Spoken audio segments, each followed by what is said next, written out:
Welcome to Paper Cut Crafts. Today I'm going to do a black ice technique. For this you'll need a foil paper and StazOn ink. You're just going to lightly rub it along your foil paper, just like I'm doing here, maybe a little bit harder. Just depends on what kind of look you're looking for. The harder you press, the more there'll be.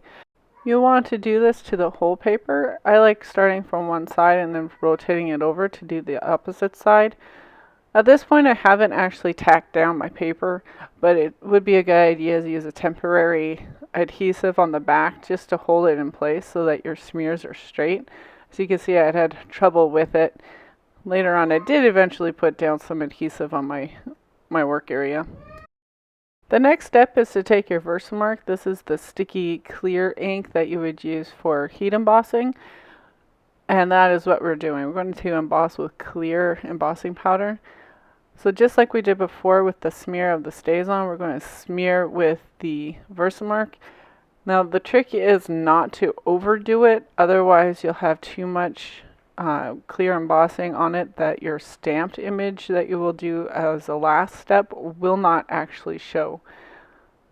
So this here I'm smearing it, but later on I do discover that I did put too much on and I ended up doing it again. Next we do the clear embossing. So this is a powder from Stampin'Up.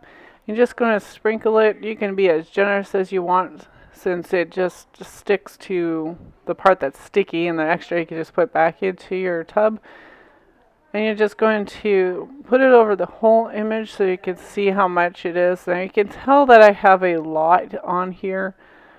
You can see by all that white, but when you heat it, it does go clear. And this is where I realized that I had too much on it. The next step when you're heat embossing is to melt your embossing powder, and you'll use your heat gun. You can find this at Stampin'Up.